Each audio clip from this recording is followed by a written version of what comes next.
Welcome to the Great Detectives of Old Time Radio. From Boise, Idaho, this is your host, Adam Graham. If you're enjoying the podcast, please follow us using your favorite podcast software.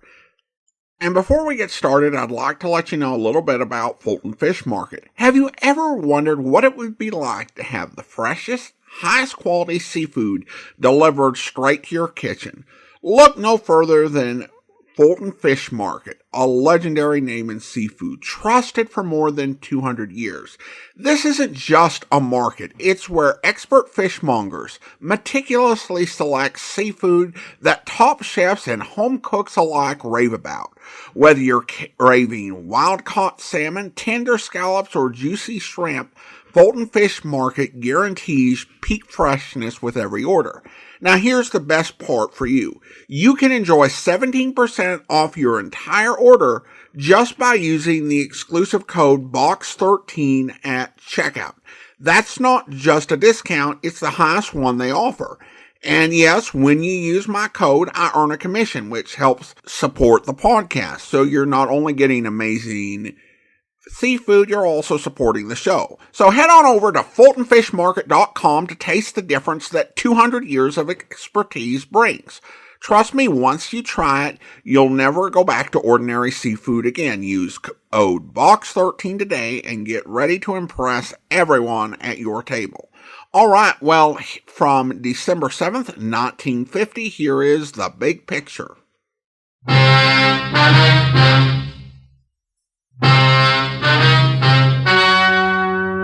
The story you are about to hear is true. Only the names have been changed to protect the innocent.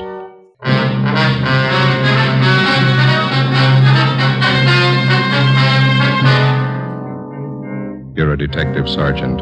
You're assigned to Juvenile Bureau. A pair of fake talent scouts are at work in your city. Their victims, young girls seeking careers in Hollywood. The criminals are vicious and relentless. Your job, get them.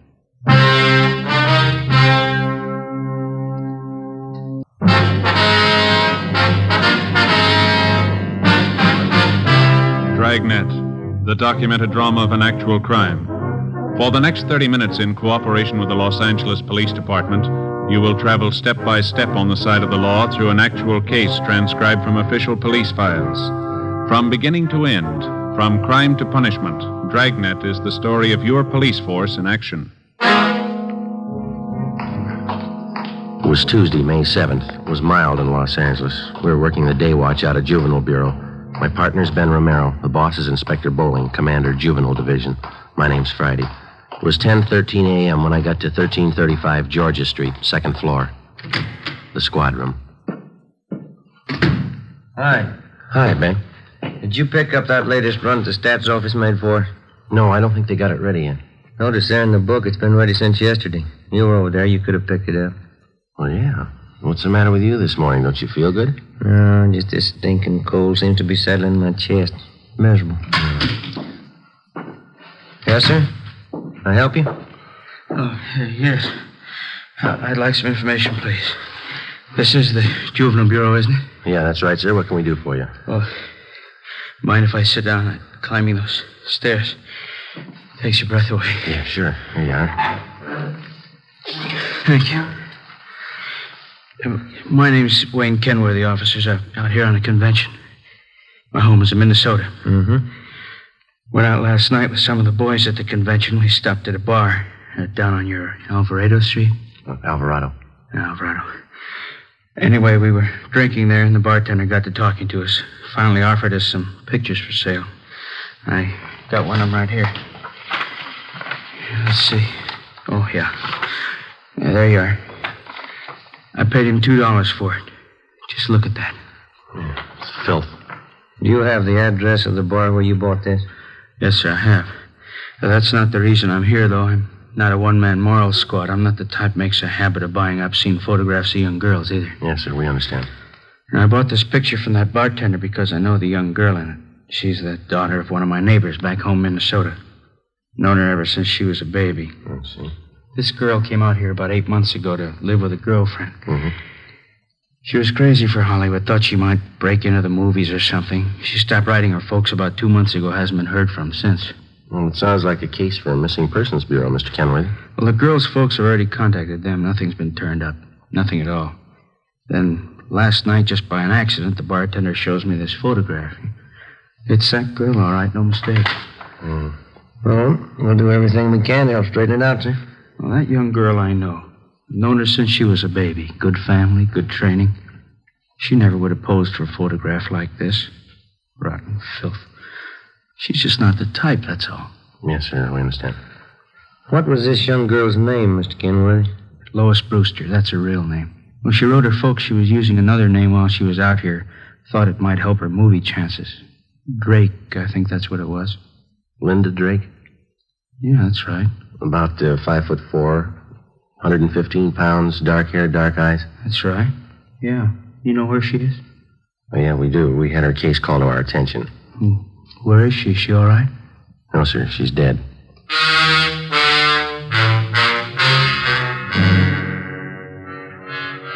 2 days before Mr. Kenworthy walked into Juvenile Bureau, the body of a young girl had been washed up on the shore just below the beach town of Venice.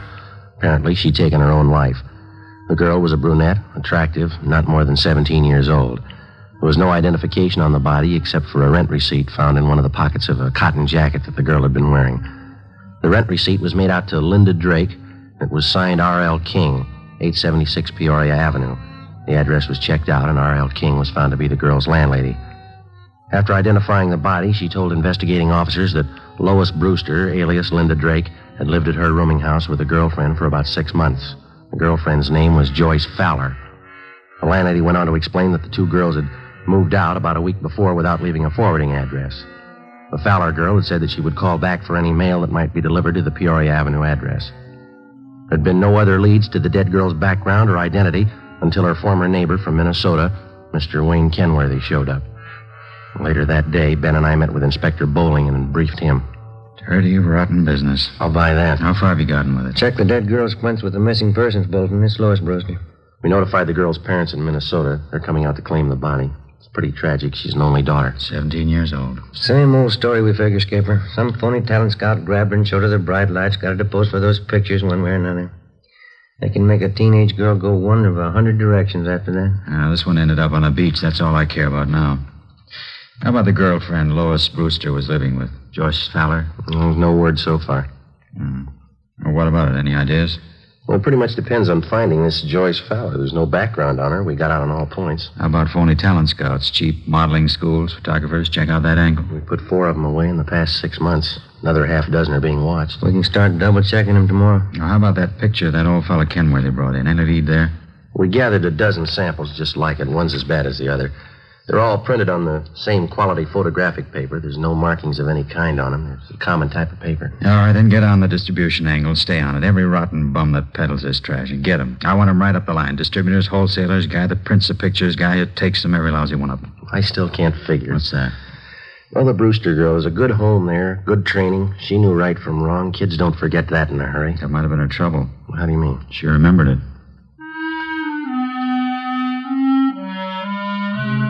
Wednesday, May 8th. 6 teams of men from Juvenile Division, working in conjunction with the Detective Bureau, started the drive against the obscene literature and photography traffic.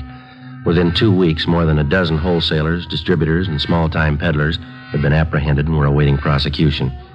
But we still had failed to uncover any new leads in the Lois Brewster case.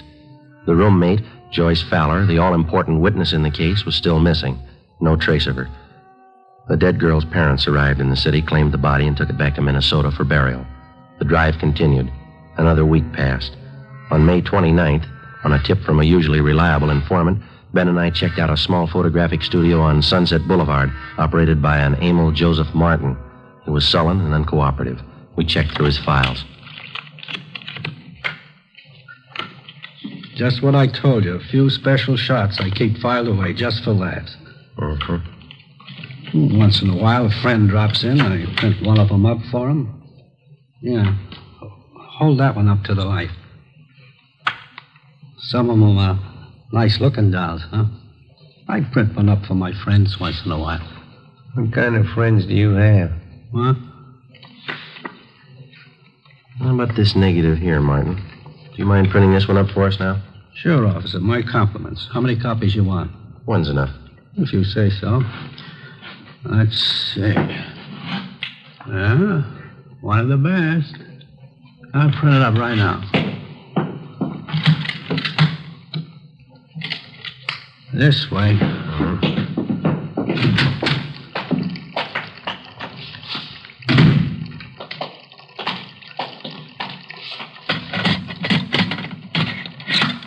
This one's a real collector's item, you know. Is that right? A friend of mine got me the negative. $100 it cost me. Worth it, though. I'll make up a couple of prints for you, huh? One's good. Okay, anything you say. You want to get that light switch? Oh, yeah. All right.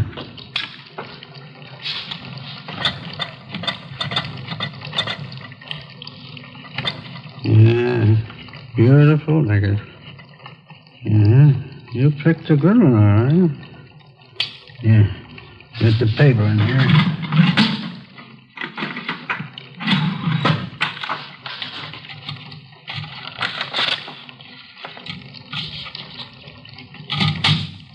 Yeah, that does it. Okay, one print. That's all you want? That's all.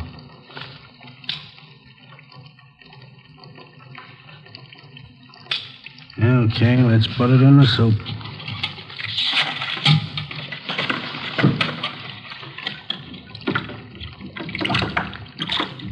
Yeah, I bet you get a kick out of this one. Real beautiful girl. How'd you happen to get a hold of this negative? You take the picture? No, a friend of mine got it for me. It cost me a C-note. There we go. Put it in the stubber.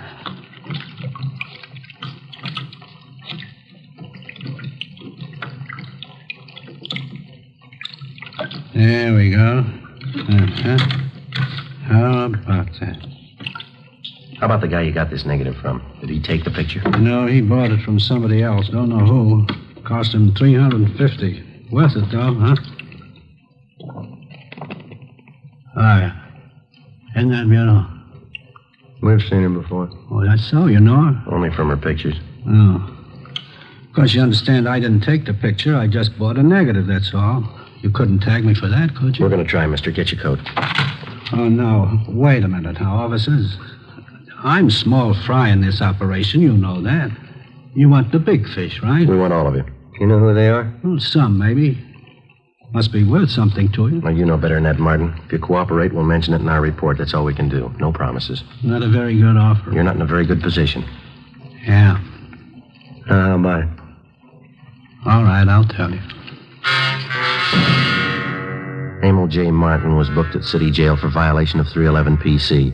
His file of lewd photographs and negatives were impounded and booked as evidence. With the help of information which the suspect had given us, we were able to round up 3 wholesalers and another distributor of obscene books and photographs. Each one of them was questioned thoroughly. We ran into the same old routine. They denied knowing anything about the man who was masterminding the racket or where he was operating from. The Lois Brewster case dragged on. No progress. In virtually every case of tracing the lewd pictures to the point of production, the investigating officers were able to link the small-time peddlers to their distributor and the distributor to the wholesaler. Well, that's where it stopped, a dead end. Beyond that, nobody knew anything about the operation of the racket.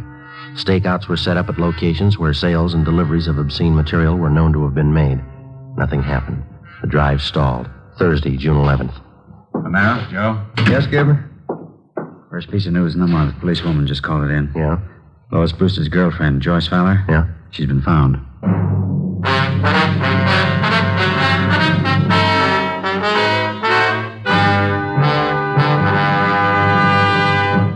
You are listening to Dragnet for the solution to an actual case from official police files.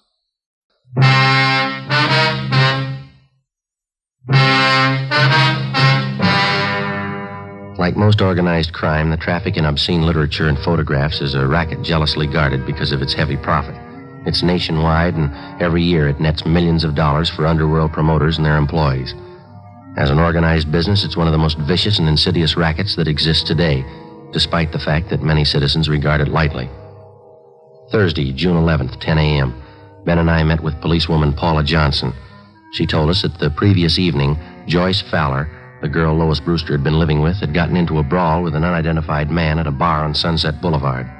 Police officers arriving at the scene identified her as the missing girl and handed her over to juvenile authorities.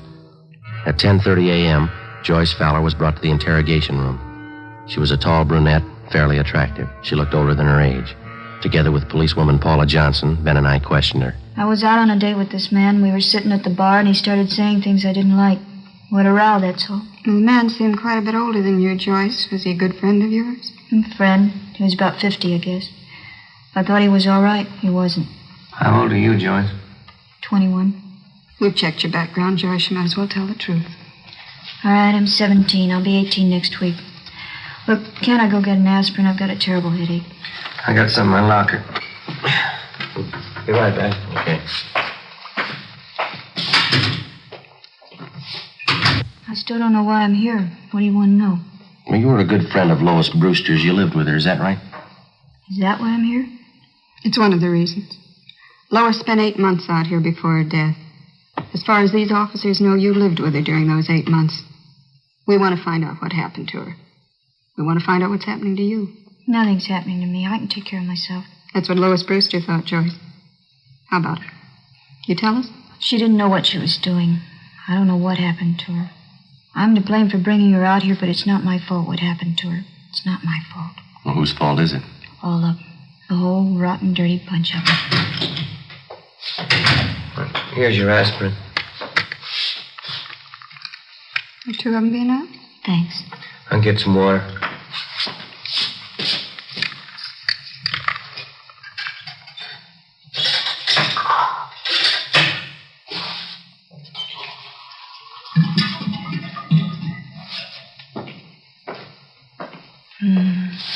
Is something wrong, Joyce? Don't you feel well?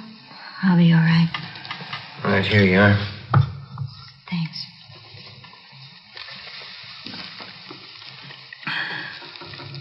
I don't remember too well how it started. Lois came out to Hollywood to live with me for 6 months, you know. Yeah, we know.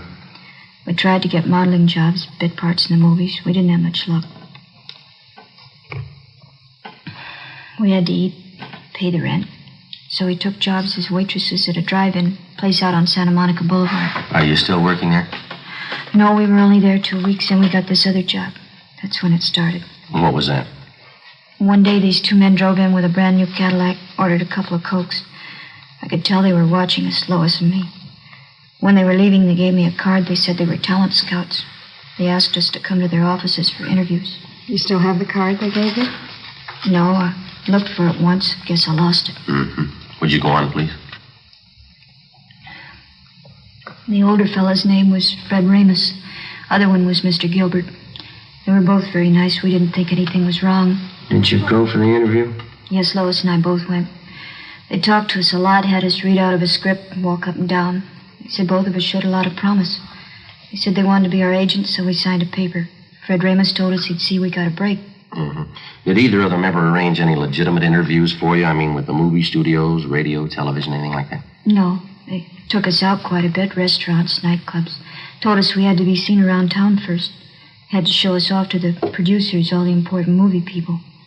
Both of them were very nice. And did you keep on working at the drive-in? No, they had me and Lois quit the job. They said it wouldn't look right. We still had to eat. We still had to pay our rent. That's when they brought up the idea of the pictures. What pictures do you mean, Joyce? I'm sorry. Could I have some more water, please? Oh, yeah? Fred Ramus and Mr. Gilbert took us out to a big nightclub one night. Fred told us that if Lois and I had some good pictures taken of ourselves, he could show them around and get us jobs as models. That is, till we got a break in the movies. Here you are. Thanks. Mm-hmm. Up to that time, how long had you known these 2 men? About a month and a half. I didn't see anything wrong in it, so Lois and I went to this photographer's studio with Mr. Ramus, and we had our portraits taken. Regular pictures. Oh, excuse me, Joyce. Did both of these men know how old you girls were? We told them the truth. We were both 17. Mm-hmm. And what happened after that? Mr. Ramus came back and said he'd found an advertising agency that wanted to buy pictures of Lois and me. He said we'd get $20 apiece every time we posed. For portraits? No, for posing in bathing suits, pajamas, things like that. They were supposed to be for magazine ads. In about a week, he brought us to his office and said the agency wanted us to pose without clothes, without anything. He said he'd pay us $40 for that. Well, go on, George. They showed us lots of pictures of models like that. They talked about it all the time. We kept saying no, both of us, Lois and I. Did you ever agree to pose for the kind of pictures they wanted? You can't agree to something you don't know about. I don't know how it happened, but it did. Mr. Gilbert and Fred Remus, they kept taking us out. We used to drink quite a bit with them. Went on for weeks, I guess. One night there was a big party. We drank. Lois and I got separated. I still don't know what happened. I see. Next morning, we both woke up with headaches. Fred Remus came and showed us the pictures. I felt dirty all over. I don't know how it happened, I swear it. Lois began to cry. I hit Mr. Remus. I slapped him. And what does Mr. Remus tell you? He pretended to be very nice about it. Said he'd pay us well if we go on posing for pictures, the kind he wanted. If we didn't, he said he'd wreck any chance we might have in Hollywood. Said he'd see that the pictures got out. Threatened to send copies to our families, our friends back home. Didn't you think of going to the police? We talked about it. We were afraid of the publicity, the newspapers. We just kept going on, doing what he said. It's like a nightmare. Kept getting worse. We kept getting in deeper. Sergeant, you have that envelope? Yeah. Yeah.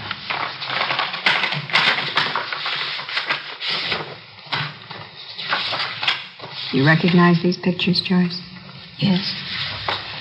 Mr. Remus and Mr. Gilbert, they have you pose for these? Yes, that's some of them. We always drank a lot, so we wouldn't remember. That's not why Lois is dead, though. Those pictures aren't the reason. Well, how do you mean, Joyce? Remus and Gilbert, they'd fix up dates for us. They said the men were their friends. 3 or 4 times a week they'd call. We had to go out with them. We had to do what they said. One morning we got home about 5:30 in the morning. Lois changed, said she was going for a walk. I went to bed. She left a note. I never saw her again. I see. Romero? Oh, yeah, just a minute. It's that long-distance call we placed to your home, Joyce. Sure, right.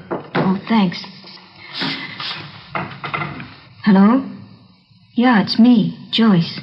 Yeah, it was just a mistake. Yeah. How's Uncle Henry? Swell.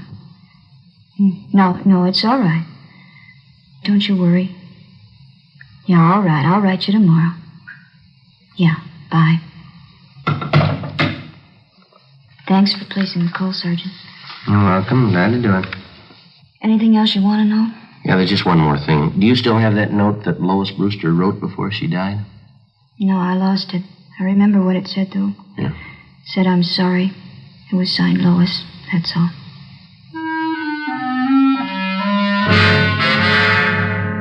Joyce Fowler supplied us with the addresses of Fred Remus and his partner, Gilbert. She gave us all the names and addresses of all their friends and employees that she knew of.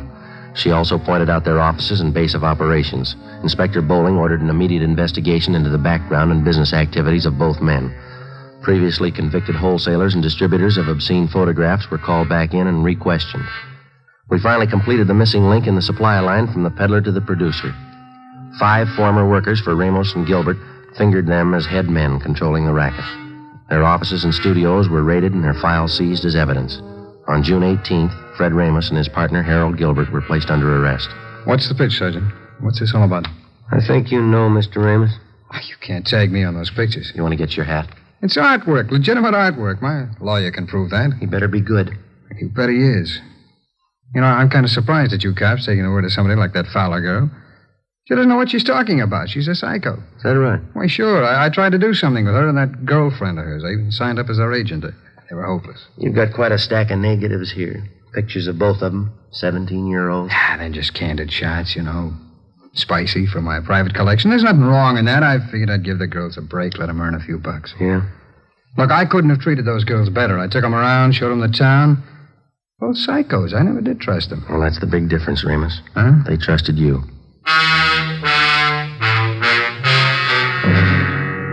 Fred Remus and Harold Gilbert were brought downtown to Inspector Bowling's office. Joyce Fowler was seated next to the desk. Gilbert was brought in. She identified him. He was taken out and held for booking. All right, bring in the next one. All right, come on.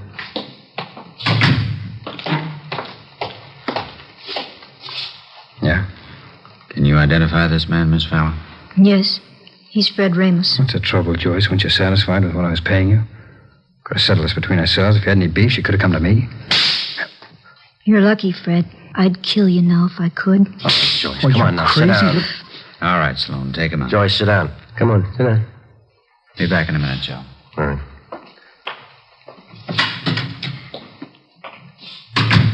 I'm sorry. Doesn't do any good. Are there any more? No, that's about all. You've helped quite a lot. Yeah, glad I could do it. Is that all, Sergeant? Well, for now, yeah. You'll have to testify at the trial. After that, the juvenile court's going to keep in pretty close touch with you. I see. Aren't you going back home, Joyce, to Minnesota? No, it'd be the same old thing. My aunt'd be glad to see me for the first week. Then she'd start all over again, hollering at me, picking. Wouldn't be any use. What are you going to do out here, Joyce, you know? I know a nice fella in Santa Monica. He's going to get me a job at a brand new drive-in. Cute uniforms. But I don't think juvenile court's going to let you take a job like that, Joyce. Well, I hope so. A lot of talent scouts go there. Radio, movie producers. They might notice me. Yeah? Never can tell. Might lead to something.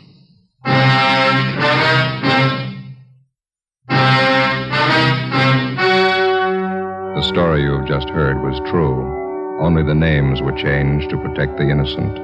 On October 4th, trial was held in Superior Court, Department 91, City and County of Los Angeles, State of California. In a moment, the results of that trial.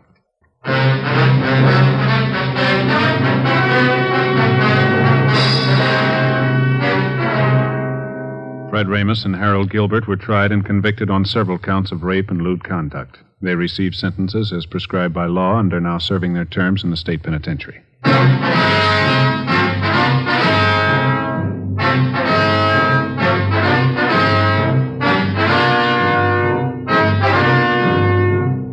You have just heard Dragnet, a series of authentic cases from official files. Technical advice for Dragnet comes from the Office of Chief of Police W.H. Parker, Los Angeles Police Department.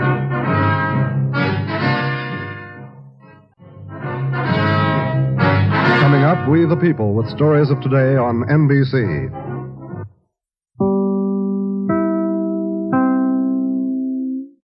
Welcome back. There are some episodes of old-time radio that allow you to escape to a simpler time. Not so much with this one, as it deals with a recurring problem. In fact, a very similar story would be aired more than 17 years later on Dragnet in 1968.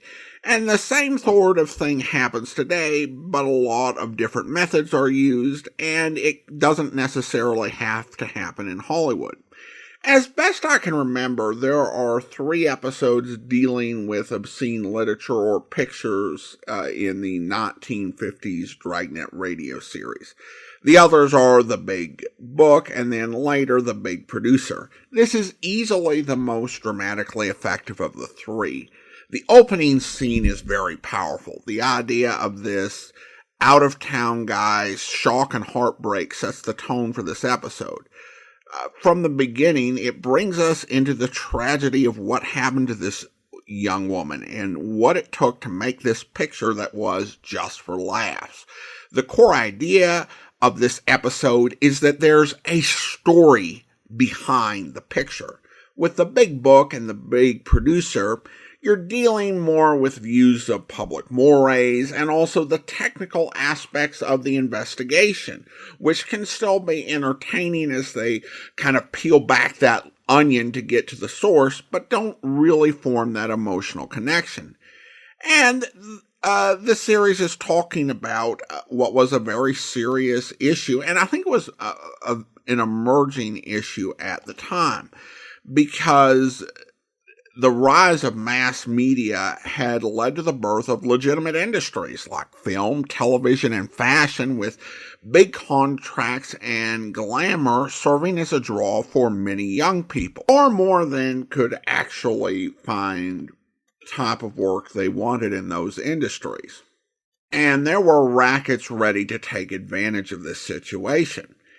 And as was often the case, Dragnet was talking about issues that other programs hadn't or wouldn't touch on for many years, which could be true of so many issues like child abuse this series never chose to be exploitive or overly graphic in the way it dealt with these issues.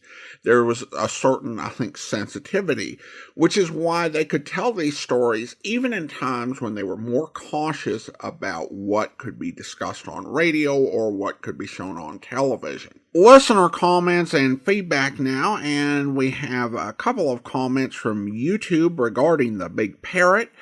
Betsy says, good one, and Kurt says, my father and I loved watching Dragnet. Well, thank you so much. Appreciate you taking the time to comment over there on YouTube. Well, now it's time to thank our Patreon supporter of the day. Go ahead and thank Eric. Eric has been one of our Patreon supporters since January 2022, currently supporting the podcast at the Seamus level of $4 or more per month. Thanks so much for your support, Eric. And that will actually do it for today. If you're enjoying the podcast, please follow us using your favorite podcast software. And if you're enjoying the podcast on YouTube, be sure to like the video, subscribe to the channel, and mark the notification bell. All those great things that help YouTube channels to grow. We will be back next Saturday with another episode of Dragnet, but join us back here on Monday for the Adventures of the Falcon, where... How long has it been going on? How long has what been going on? What it was bothering you. Well, what makes you think anything's bothering me? Would you be here if there weren't? Oh, well, I'm being followed, Mr. Waring. By whom? That's just the trouble. I don't know. What does he look like? He's kind of stocky, and he's got red hair. Does he have a southern accent? How did you know? He's a large brother of mine. What? He's a private detective named Dixie Hamilton. Oh, I see. Have you any idea who hired him? No. You married? Yes, why? Well, that would open up a flood of possibilities. What about your husband? What about him? You think he's behind it? That's what I want you to find out. If Jack is responsible for this, I will leave him so fast it'll make his head swim. Is he the jealous type? Unfortunately. Does he have reason? How dare you? Now, look, Dorothy. It is Mrs. I hope you'll be with us then. In the meantime, send your comments to box13@greatdetectives.net. Follow us on Twitter at Radio Detectives and check us out on Instagram, instagram.com/Great Detectives. From Boise, Idaho, this is your host, Adam Graham, signing off.